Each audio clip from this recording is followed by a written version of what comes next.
أعوذ بالله من الشيطان الرجيم.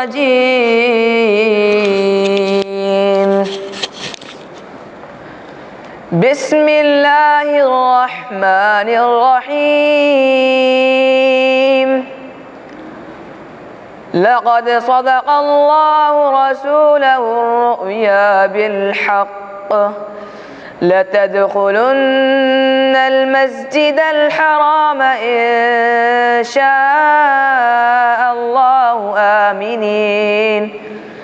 آمنين محلقين رؤوسكم ومقصرين لا تخافون فعلم ما لم تعلموا فجعل من دون ذلك فتحا قريبا. هو الذي أرسل رسوله بالهدى ودين الحق ليظهره على الدين كله وكفى بالله شهيدا. محمد رسول الله والذين معه أشداء على الكفار رحماء بينهم ركعا سجدا يبتغون فضلا من الله ورضوانا. سيماهم في وجوههم من أثر السجود ذلك مثلهم في التوراة ومثلهم في الإنجيل كزرع أخرج شطأه فآزره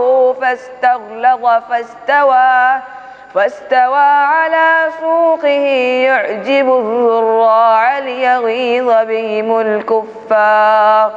وعد الله الذين آمنوا وعملوا الصالحات منهم مغفرة وأجرا عظيما. صدق الله العظيم.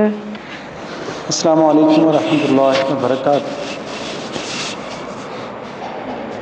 محترم بھائیو، انشاءاللہ العزیز ہم اپنے آج کے پروگرام کا آغاز کرتے ہیں. میں حضرت حافظ محمد اسحاق صاحب سے گزارش کروں گا کہ وہ اسٹیج پر تشریف لائیں.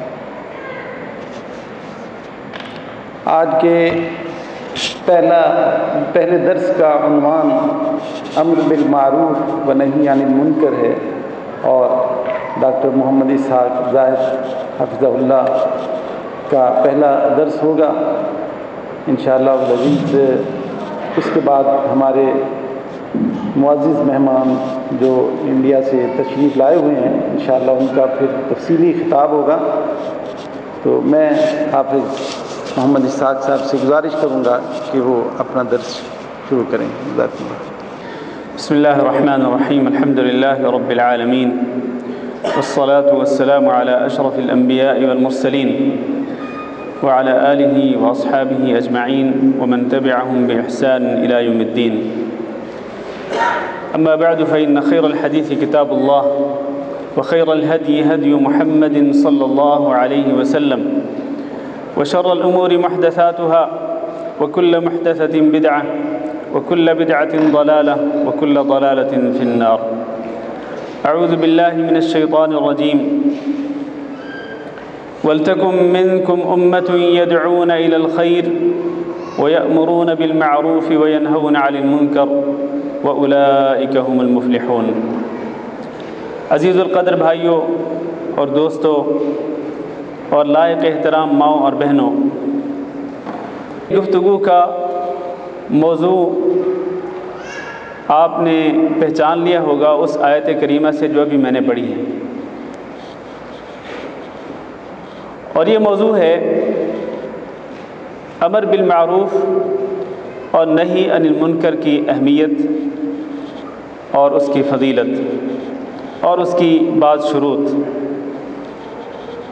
تو جیسا کہ آپ جانتے ہیں کہ امر بالمعروف اور نہی عن المنکر دین اسلام کے فرائض میں سے ایک فریضہ ہے نیکی کا حکم دینا اور نیکی کی تلقین کرنا اور برائی سے روکنا اور منع کرنا۔ اس کی بڑی اہمیت ہے دین اسلام کے اندر۔ اسی لیے اللہ رب العزت نے اس آیت کریمہ میں ارشاد فرمایا جو ابھی میں نے پڑھی، سورۃ آل عمران کی آیت کریمہ، وَلْتَكُمْ مِنْكُمْ أُمَّةٌ يَدْعُونَ إِلَى الْخَيْرِ، کہ تم میں سے ایک جماعت ایسی ہونی چاہیے کہ جس میں وہ لوگ ہوں جو یدعون الی الخیر، جو لوگوں کو خیر کی طرف بلائیں، وَيَأْمُرُونَ بِالْمَعْرُوفِ، اور وہ نیکی کا حکم دیں، وَيَنْهَوْنَ عَنِ الْمُنْكَرِ، اور وہ برائی سے منع کریں۔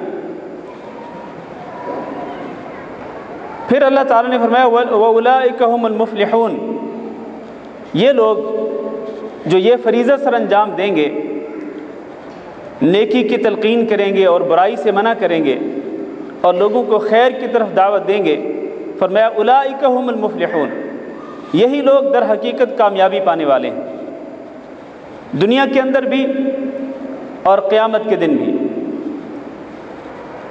تو اگر میں اور آپ یہ کامیابی اور یہ کامرانی حاصل کرنا چاہتے ہیں تو ہمیں دین کے اس اہم فریضے کا اہتمام کرنا ہوگا اور اس اہم فریضے کو ادا کرنا ہوگا، اس ذمہ داری کو پورا کرنا ہوگا کہ ہم میں سے ایک ایسی جماعت ہو جو یہ فریضہ سر انجام دے۔ ویسے تو نبی کریم صلی اللہ علیہ وسلم کے فرمان کے مطابق کلکم راع وکلکم مسئول عن رعیتہ، کہ تم میں سے ہر شخص ذمہ دار ہے اور ہر شخص سے اس کی ذمہ داری کے بارے میں قیامت کے دن سوال کیا جائے گا۔ اس حدیث کے مطابق تو ہر بندے سے یہ مطلوب ہے کہ وہ نیکی کی تلقین کرے اور برائی سے منع کرے، وہ جہاں کہیں بھی ہو، اپنے گھر میں ہو، اپنے گھر والوں کو نیکی کی تلقین کرے اور ان کو برائی سے منع کرے۔ اگر گھر کے اندر کسی برائی کو دیکھتا ہے تو پھر وہ خاموش نہ رہے، بلکہ وہ اپنی استطاعت کے مطابق اس برائی کو روکے۔ برائی کو روکنے کے کئی مراتب ہیں جن کا ذکر انشاءاللہ بعد میں آئے گا۔ کوئی شخص اپنے آفس میں ہے، اپنی دکان پہ ہے، وہ کسی بھی جگہ پہ ہے، اس کے لیے یہ لازم ہے کہ وہ نیکی کی تلقین کرے اور برائی سے منع کرے۔ میرے عزیز بھائیوں، اسی طرح اللہ رب العزت کے ارشاد گرامی ہے کہ کنتم خیر امۃ اخرجت للناس تأمرون بالمعروف وتنہون عن المنکر، کہ تم بہترین امت ہو جس کو لوگوں کے لیے پیدا کیا گیا ہے۔ اور یہ امت بہترین امت کیوں ہے؟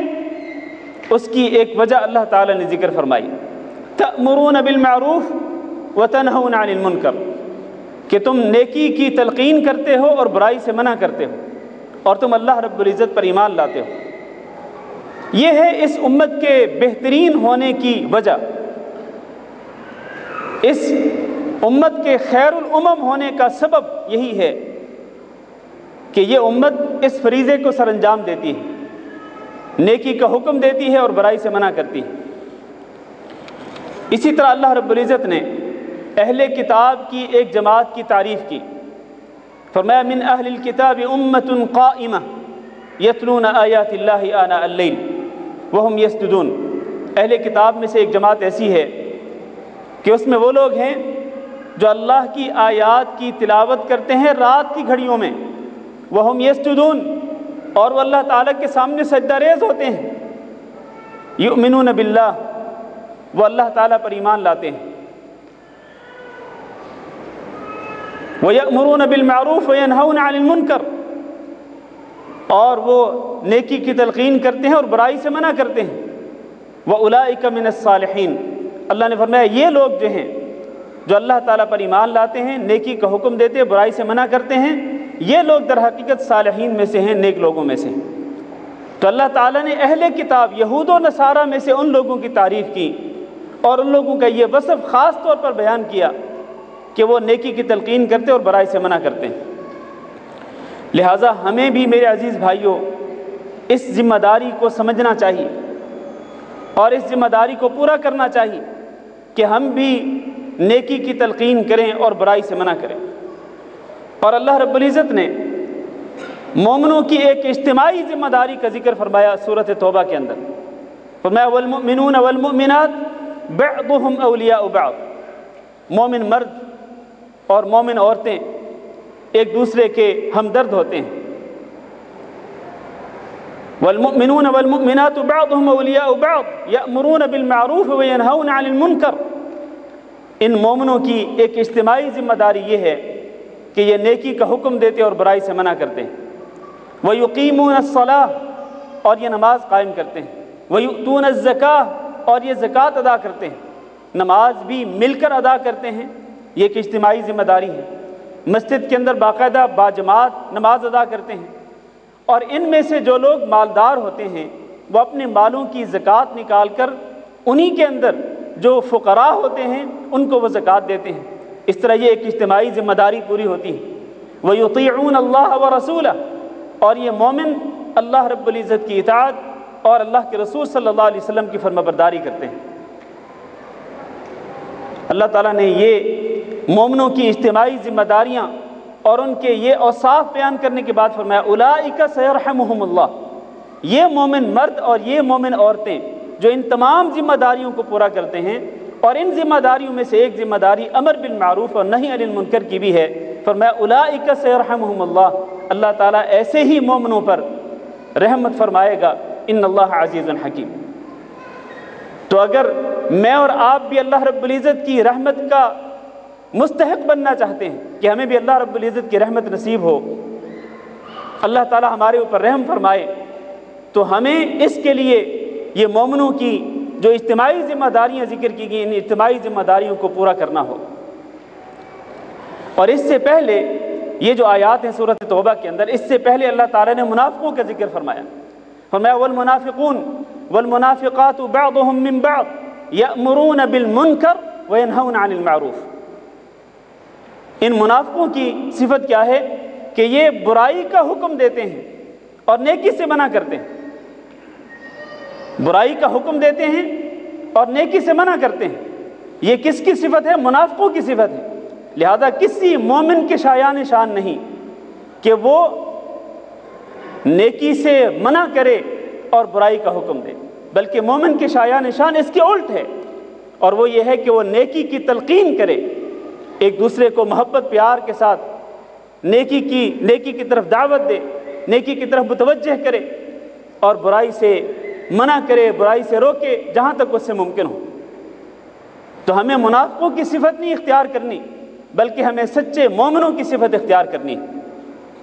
اسی طرح اللہ تعالیٰ نے اسی سورۃ توبہ کے اندر چند صفات اور بھی ذکر فرمائی مومنوں کی، فرمایا التائبون العابدون الحامدون السائحون الراکعون الساجدون الآمرون بالمعروف والناہون عن المنکر والحافظون لحدود اللہ وبشر المؤمنین۔ متعدد صفات اللہ تعالیٰ نے ذکر کی کہ یہ توبہ کرتے ہیں، یہ عبادت کرتے ہیں اللہ رب العزت کی، یہ اللہ تعالیٰ کی حمد بیان کرتے ہیں، اللہ کا شکرانہ ادا کرتے ہیں، اور یہ روزے رکھتے ہیں، یہ رکوع کرتے ہیں، یہ سجدہ کرتے ہیں، اس کے ساتھ ساتھ یہ نیکی کا حکم دیتے ہیں اور برائی سے منع کرتے ہیں، اور اللہ رب العزت کی حدود کی حفاظت کرنے والے ہوتے ہیں۔ اللہ تعالیٰ نے ان کی یہ صفات ذکر کرنے کے بعد فرمایا وبشر المؤمنین، ایسے ہی مومنوں کو بشارت دیجیے۔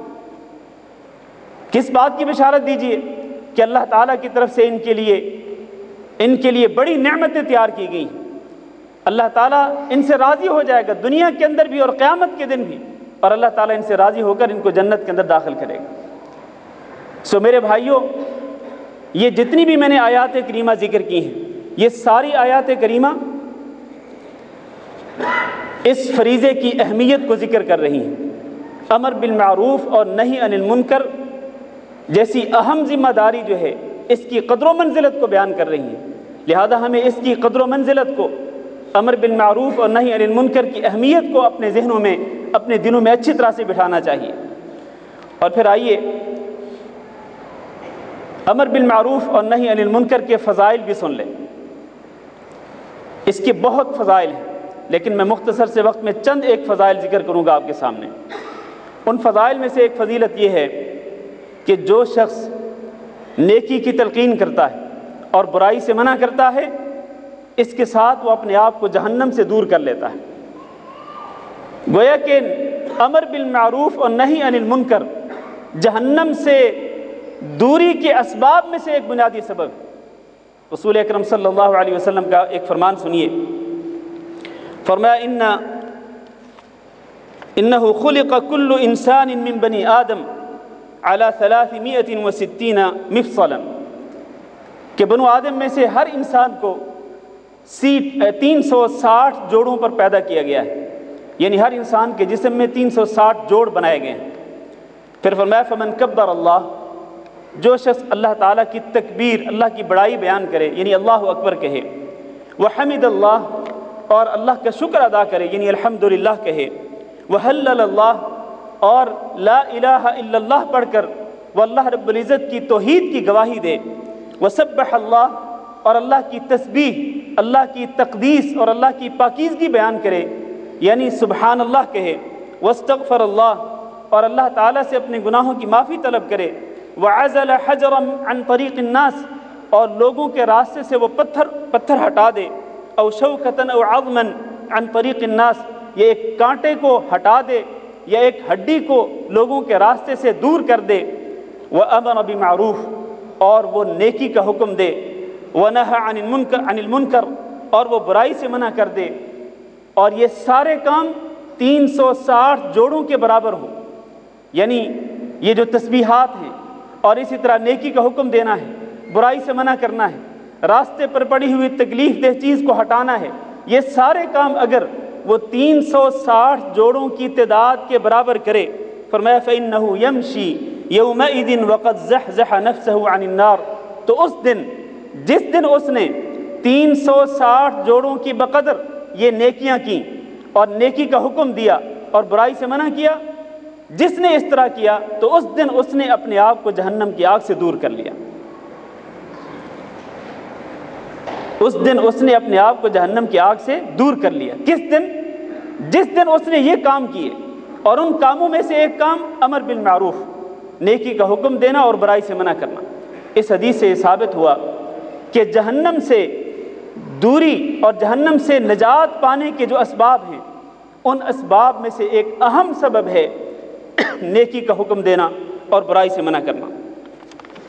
اور دوسری فضیلت یہ ہے امر بالمعروف اور نہی عن المنکر کی، کہ نیکی کا حکم دینا جو ہے اور برائی سے روکنا جو ہے، اس کو بھی اللہ رب العزت انسان کے لیے صدقہ لکھ دیتا ہے۔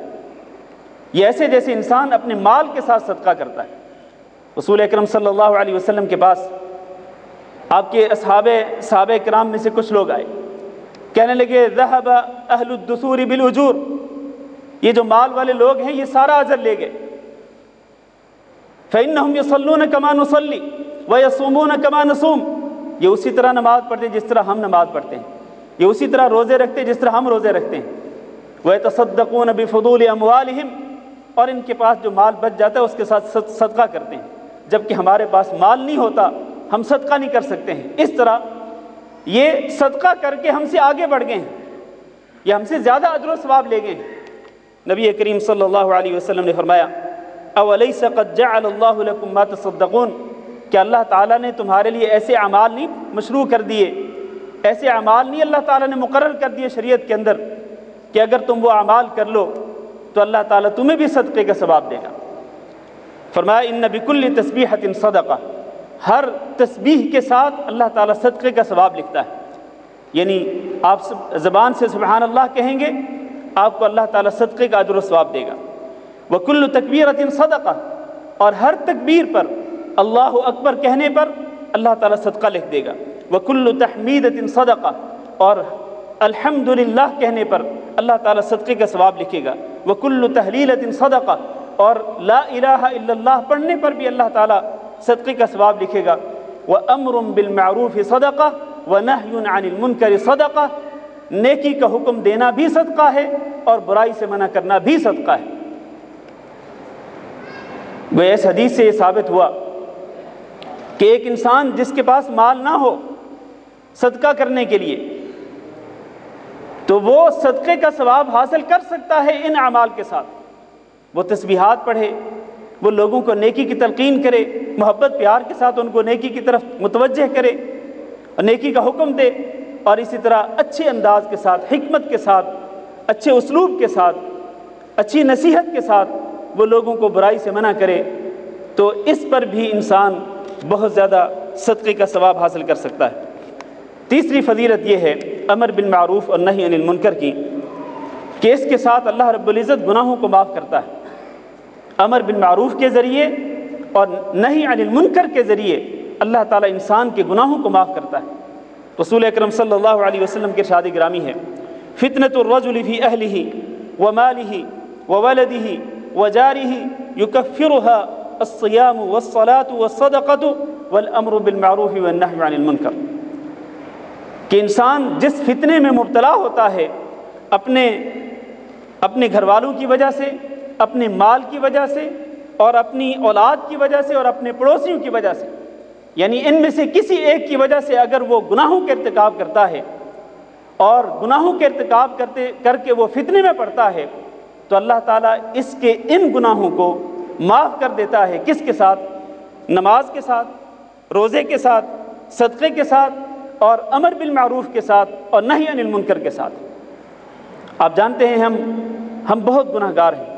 ہم میں سے ہر شخص اگر اپنے گریبان میں جھانک کے دیکھے تو بہت گناہ گار ہم اپنے آپ کو پاتے ہیں، سر سے لے کر پاؤں تک ہم گناہوں میں ڈوبے ہوئے نظر آتے ہیں۔ اور کئی ایسے گناہ ہوتے ہیں کہ جو گناہ ہم اپنے گھر والوں کی وجہ سے کرتے ہیں، یا اپنی اولاد کی وجہ سے کرتے ہیں، یا پھر اپنے پڑوسیوں کی وجہ سے کرتے ہیں، ان کو خوش کرنے کی خاطر۔ تو اس طرح کے جو گناہ ہوتے ہیں، اس طرح کے گناہوں کو اللہ تعالیٰ مٹاتا ہے نماز کے ساتھ، روزے کے ساتھ، صدقے کے ساتھ، امر بالمعروف کے ساتھ، اور نہی عن المنکر کے ساتھ۔ گویا اس حدیث سے ثابت ہوا کہ تکفیر سیئات، یعنی گناہوں کو مٹانے والے جو اعمال ہیں، ان اعمال میں سے ایک عمل نیکی کا حکم دینا اور برائی سے منع کرنا ہے۔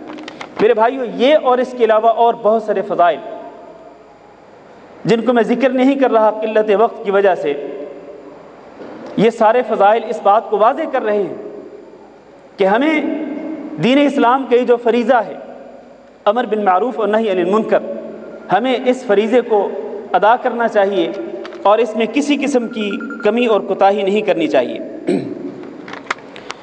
میں چلتے چلتے کچھ شروط ذکر کرنا چاہتا ہوں کہ نیکی کا حکم دینے اور برائی سے منع کرنے کی کیا شرطیں ہیں۔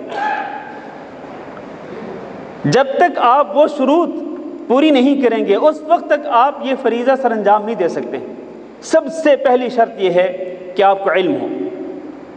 کس بات کا علم ہو؟ اس بات کا علم ہو کہ یہ کام معروف ہے جس کی طرف دعوت دینی ہے، اور یہ کام منکر ہے جس سے لوگوں کو منع کرنا ہے۔ معروف اور منکر کس کو کہتے ہیں؟ امر بالمعروف اور نہی عن المنکر۔ معروف اس کام کو کہتے ہیں جس کا اللہ تعالیٰ نے یا اللہ کے رسول نے حکم دیا ہو، یا اللہ اور اللہ کے رسول نے اس کی ترغیب دی ہو، اور ایسا کام جس کا ثبوت قرآن اور حدیث میں موجود ہو، وہ معروف ہے۔ اور منکر کس کو کہتے ہیں؟ منکر ہر اس کام کو کہتے ہیں جس کے کرنے کی وجہ سے گناہ ہوتا ہے، جس سے اللہ تعالیٰ نے یا اللہ کے رسول نے منع فرمایا، یا اللہ اور اللہ کے رسول نے اس کے متعلق کو وعید ذکر کی، یا اللہ کے رسول صلی اللہ علیہ وسلم نے اس کام کے متعلق یہ ذکر کیا کہ آپ یہ کام کریں گے اللہ تعالیٰ ناراض ہوگا، اللہ تعالیٰ عذاب دے گا، یہ جہنم کا عذاب ہوگا۔ اس طرح کی وعیدوں میں سے کوئی وعید، المہم یہ ہے کہ ہر وہ کام جو اللہ رب العزت کو ناراض کرنے والا ہے، اللہ کی رضامندی اور اس کی خوشنودی کے خلاف ہے، وہ گناہ ہے اور وہ منکر ہے۔ لہٰذا پتہ ہونا چاہیے کہ یہ معروف ہے، یہ نیکی کا کام ہے جس کی طرف مجھے دعوت دینی ہے، اور یہ منکر ہے، برا عمل ہے جس سے مجھے لوگوں کو منع کرنا ہے۔ تو اس کا معیار کیا ہے معروف اور منکر کو پہچاننے کا؟ وہ قرآن اور حدیث ہے۔ جو کام قرآن اور حدیث کے مطابق معروف، وہ معروف، اس کی طرف آپ نے لوگوں کو دعوت دینی ہے، اس کی طرف آپ نے لوگوں کو بلانا ہے، آپ نے اس کی تلقین کرنی ہے۔ اور جو کام قرآن اور حدیث کے اندر منکر ہے، برا ہے، اس سے خود بھی بچنا ہے اور لوگوں کو بھی بچنے کی تلقین کرنی ہے۔ تو یہ میرے اور آپ کا مزاج نہیں ہے کہ ہم اپنے مزاج کے مطابق جس کام کو چاہیں معروف قرار دے لیں اور جس کام کو چاہیں منکر قرار دے لیں. نہیں، ایسا نہیں ہے، بلکہ ہمیں قرآن اور حدیث کی پابندی کرنی ہوگی. ہمیں علم ہو کہ یہ معروف ہے اور یہ منکر ہے. اللہ تعالیٰ نے قرآن مجید میں ارشاد فرمایا قل هذه سبیلی ادعو الی اللہ علی بصیرۃ انا ومن اتبعنی. آپ کہہ دیجئے محمد صلی اللہ علیہ وسلم یہ میرا راستہ ہے. ادعو الی اللہ، میں اللہ کی طرف دعوت دیتا ہوں، اور اسی میں دعوت الی اللہ کی ایک صورت امر بالمعروف اور نہی عن المنکر بھی ہے. اس کی مختلف صورتیں ہیں. ان میں سے ایک صورت یہ ہے کہ آپ نیکی کا حکم دیں اور برائی سے منع کریں. تو اللہ کے نبی صلی اللہ علیہ وسلم نے فرمایا قرآن مجید میں اللہ تعالیٰ نے کہا کہ آپ یہ کہیں ہذہ سبیلی ادعو الی اللہ، میں اللہ کی طرف لوگوں کو دعوت دیتا ہوں، یہ میرا راستہ ہے. کس طرح دعوت دیتا ہوں، کس طرح میں نیکی کا حکم دیتا ہوں، کس طرح میں برائی سے منع کرتا ہوں؟ علی بصیرہ، بصیرت اور علم کی بنیاد پر. یہ اہم شرط ہے. انا ومن اتبعنی، صرف میں نہیں بلکہ میں اور میرے جو پیروکار ہیں، میری اتباع کرنے والے جو میرے امتی ہیں، وہ بھی اسی طرح سے بصیرت اور علم کی بنیاد پر ہی وہ لوگوں کو دعوت دیتے ہیں، اللہ کی طرف بلاتے ہیں اور نیکی کی تلقین کرتے اور برائی سے منع کرتے ہیں. اور اس سے آپ اندازہ لگا سکتے ہیں کہ جن کو اللہ رب العزت نے علم دیا ہے ان کی کتنی بڑی ذمہ داری ہے.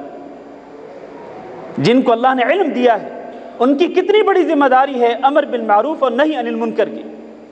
اسی لیے اللہ تعالیٰ نے اہل کتاب میں سے وہ لوگ جن کے پاس علم تھا اور وہ برائی سے منع نہیں کرتے تھے، اللہ نے ان کے بارے میں فرمایا لولا ينهاهم الربانيون والاحبار عن قولهم الاثم واكلهم السحت لبئس ما كانوا يصنعون. کہ ان کو ان کے علماء کیوں نہیں روکتے ہیں ان کی بری باتوں سے اور حرام خوری سے، ان کو کیوں نہیں منع کرتے ہیں؟ یعنی اللہ تعالیٰ نے توبیخ، ڈانٹنے کے انداز میں فرمایا کہ ان کے علماء کیا کر رہے ہیں.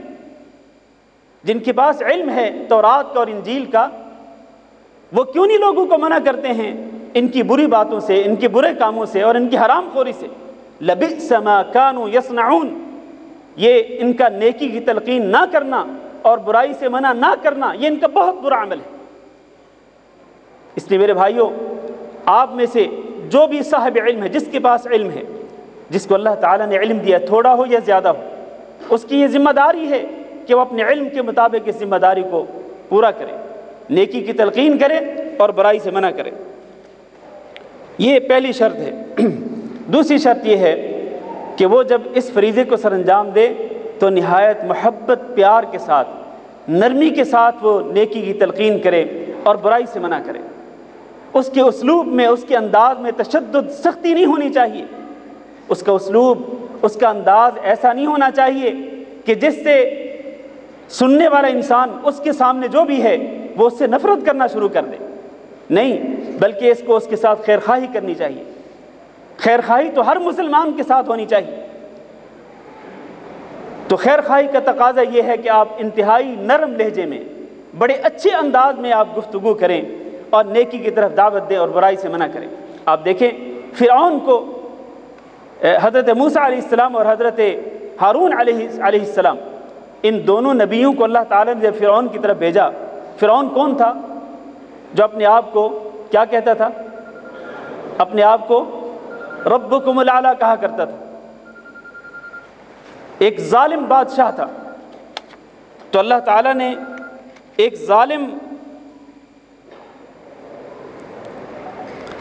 بادشاہ کی طرف جب دو نبیوں کو بھیجا تو اللہ تعالیٰ نے ان کو کچھ ہدایات دی. ان میں سے ایک یہ فقولا له قولا لینا لعلہ یتذکر او یخشی، کہ جب اس سے بات کرنا فرعون سے تو بڑی نرم بات کرنا. ہو سکتا ہے، عین ممکن ہے کہ وہ نصیحت حاصل کر لے یا وہ اللہ تعالیٰ سے ڈر جائے.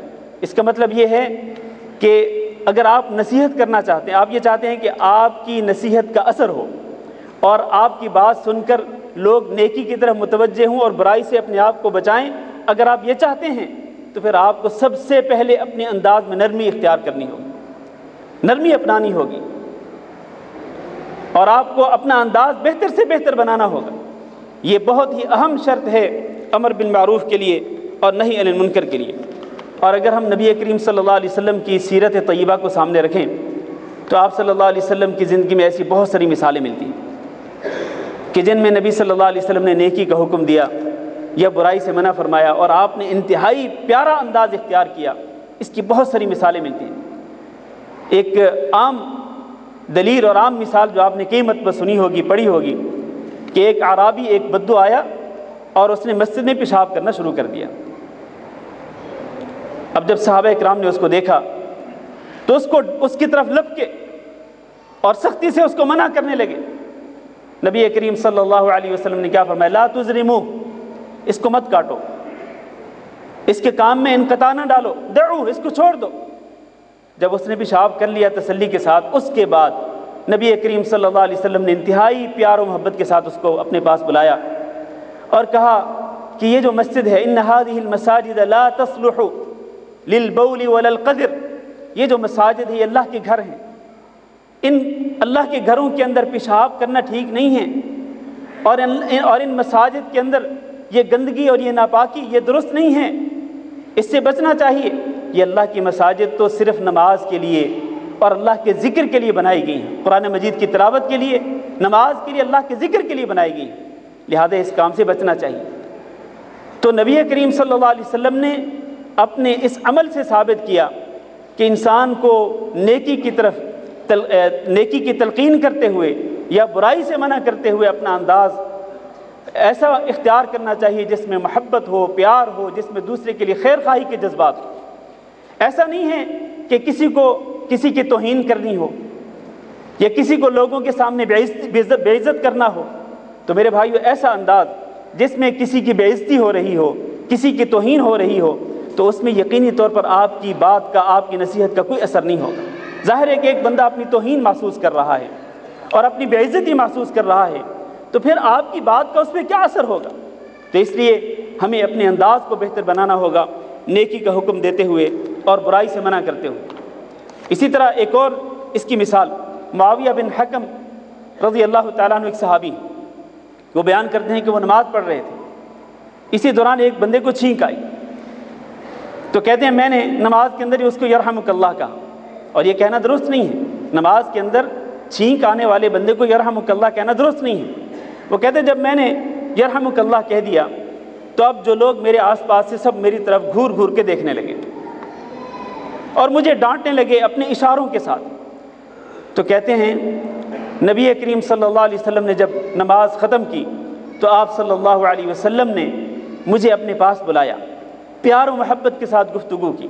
کہتے ہیں لا قہرنی ولا ضربنی ولا شتمنی، نبی صلی اللہ علیہ وسلم نے نہ مجھے ڈانٹا، نہ نبی صلی اللہ علیہ وسلم نے مجھے مارا، اور نہ ہی نبی صلی اللہ علیہ وسلم نے مجھے برا بھلا کہا۔ اب یہ ایک منکر تو تھا نا، ایک غلطی تو تھی کہ صحابی نے نماز کے دوران یرحمک اللہ کہہ دیا اس کو، جس کو چھینک آئی تھی۔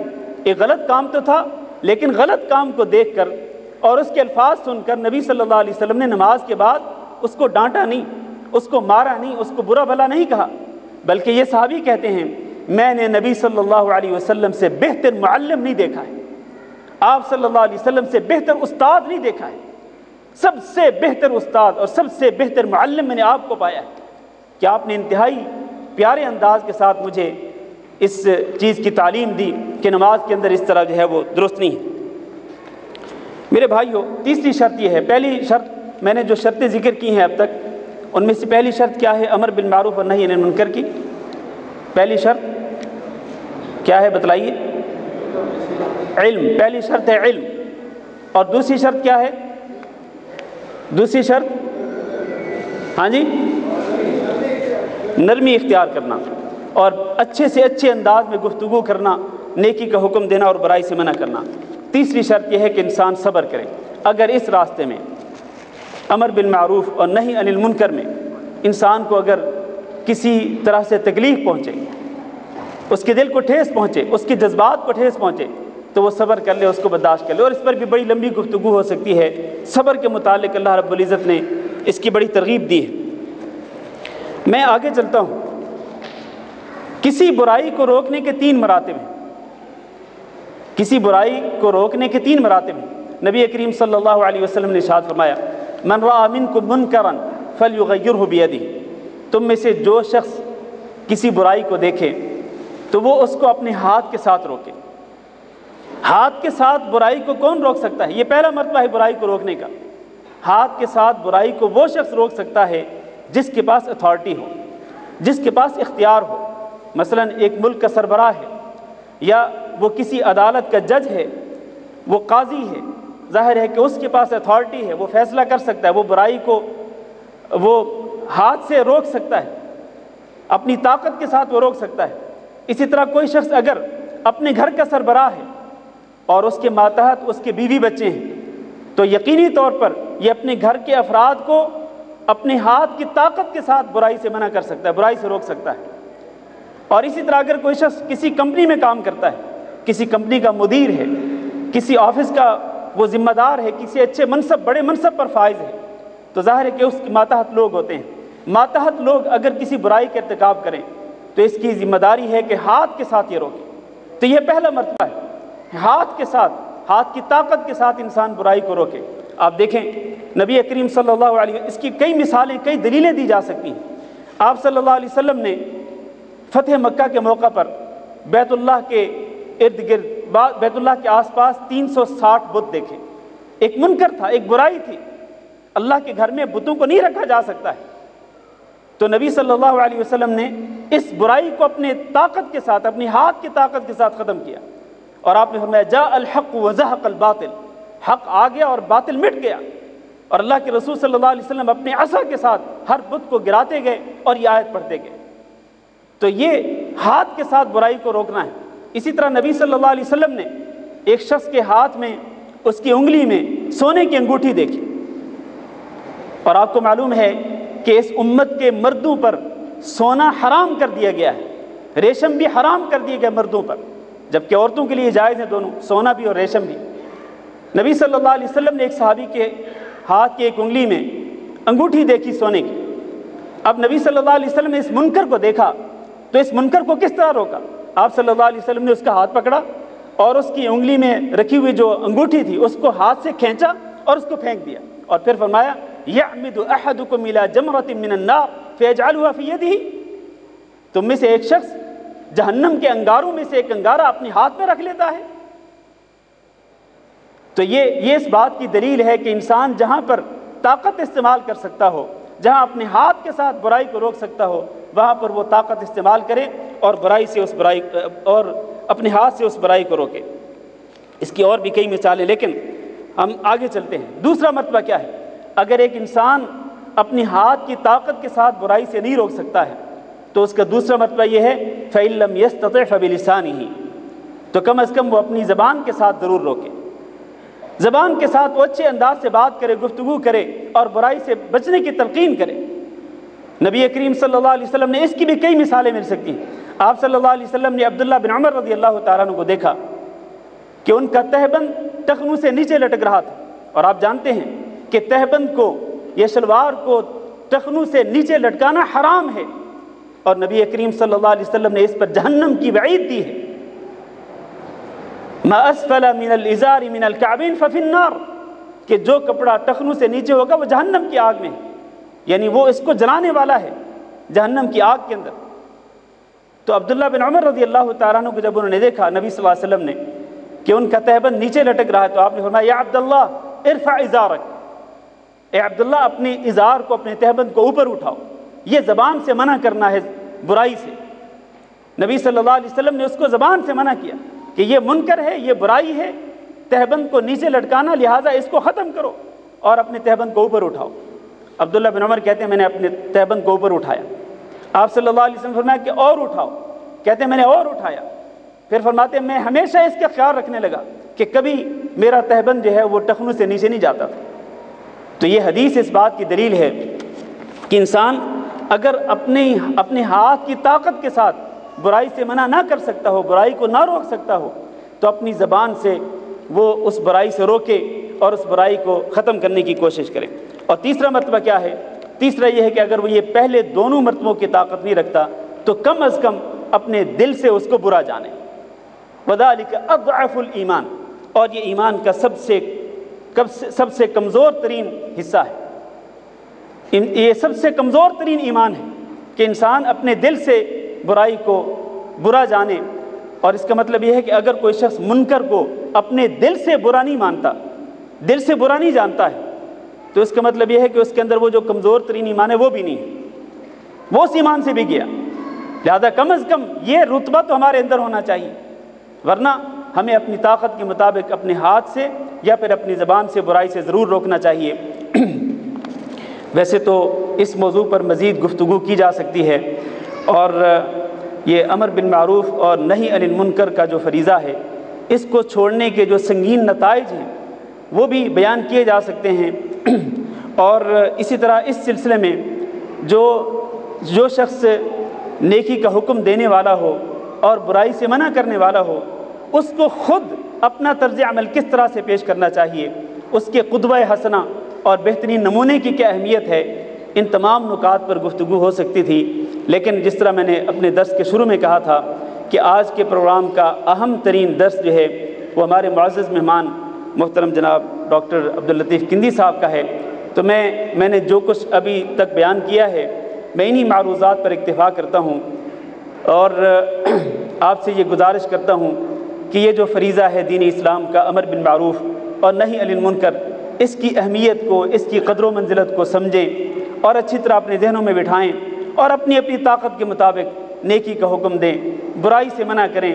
اس طرح آپ جہنم سے دور ہوں گے، اس طرح اللہ تعالیٰ آپ کے گناہوں کو معاف فرمائے گا، اور زیادہ سے زیادہ آپ نیکیاں حاصل کر سکیں گے۔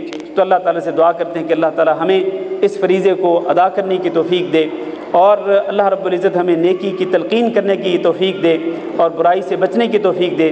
اللہ تعالیٰ ہمیں بھی اللہ تعالیٰ توفیق دے کہ ہم خود بھی نیکی کا کام کریں اور برائیوں سے بچیں، اور دوسروں کو بھی اللہ تعالیٰ نیکی کی تلقین کرنے اور برائیوں سے روکنے کی توفیق دے۔ یہ دین کا اہم فریضہ جو ہے اس کو سر انجام دینے کی اللہ رب العزت ہمیں توفیق دے۔ محترم جناب ڈاکٹر عبداللطیف کندی صاحب جو ہیں، یہ مدینہ یونیورسٹی میں ہمارے ساتھیوں میں سے ایک ساتھی ہیں، تو ماشاءاللہ بڑے ذہین طالب علم تھے، اپنے دور میں یہ بہت اچھے نمبروں میں پاس ہوتے رہے ہیں۔ تو انہوں نے گریجویشن مدینہ یونیورسٹی سے کی، اور اس کے بعد پھر ان کو الدراسات العلیہ، مدینہ یونیورسٹی میں الدراسات العلیہ میں ان کا داخلہ ہوا، جہاں انہوں نے پہلے ماسٹر کیا، اور ماسٹر میں انہوں نے یعنی ایم اے میں انہوں نے جو مقالہ لکھا، اس مقالے کا عنوان تھا مولانا ثناء اللہ امرتسری کی خدمات کا جائزہ۔ تو آپ جانتے ہیں کہ ہندوستان کے بہت ہی مشہور عالم تھے مولانا ثناء اللہ امرتسری، تو ان کی سوانح حیات پر محترم ڈاکٹر صاحب نے ایک بہت ہی اچھا رسالہ لکھا، اور وہ کئی سو صفحات پر مشتمل ہے، مجھے یاد نہیں کہ کتنے سو صفحات پہ ہے۔ اور پھر اس کے بعد ان کا داخلہ جو ہے وہ پی ایچ ڈی میں ہوا، تو انہوں نے پھر ایم فل کیا اور پی ایچ ڈی بھی وہیں سے مدینہ یونیورسٹی سے ہی کیا۔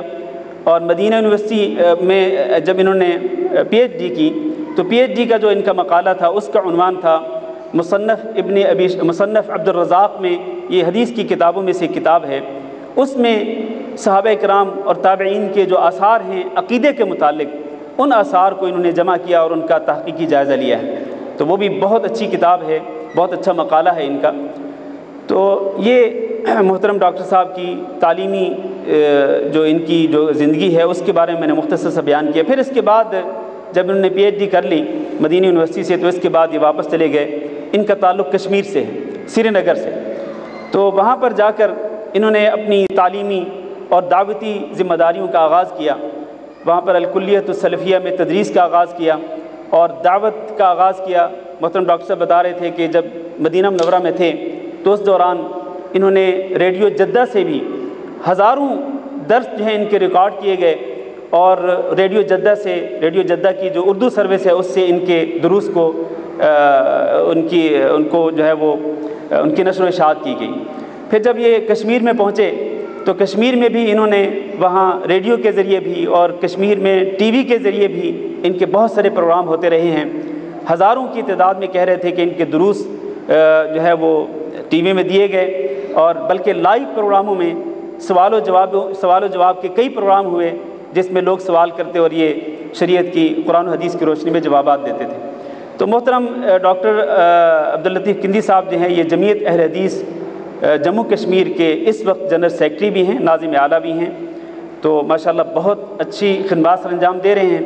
مجھے بتا رہے تھے کہ اس وقت ان مقبوضہ کا لفظ شاید نہیں بولنا چاہیے تھا، جموں کشمیر میں 800 سے زیادہ مساجد جو ہیں وہ اہل حدیث حضرات کی موجود ہیں۔ 800 سے زیادہ مساجد ہیں اور 150 سے زیادہ مدارس ہیں جن پر جمعیت اہل حدیث جموں کشمیر جو ہے وہ نگرانی کرتی ہے۔ ابھی پچھلے 2-4 مہینے پہلے جموں کشمیر میں بہت بڑا سیلاب آیا، تو ڈاکٹر صاحب مجھے دکھا رہے تھے ویڈیوز بھی اور اسی طرح تصویریں بھی، اور وہ سیلاب کی وجہ سے جو تباہی ہوئی وہاں پر تو وہ بہت ہی افسوسناک ہے۔ آپ دیکھیں گے تو یقیناً آپ بھی متاثر ہوں گے، بہت ہی تباہی ہوئی ہے وہاں پر۔ دعا کرتے ہیں کہ اللہ رب العزت ان حضرات کی مدد فرمائے اور ان کو اس مشکل سے نکلنے کی توفیق دے۔ تو میں یہ مختصر سا تعارف کرانے کے بعد اب محترم جناب ڈاکٹر صاحب سے گزارش کرتا ہوں کہ اسٹیج پر تشریف لائیں۔ اب ان کا انشاءاللہ خطاب شروع ہوتا ہے۔ استغفر اللہ لی و لکم انہ هو الغفور الرحیم۔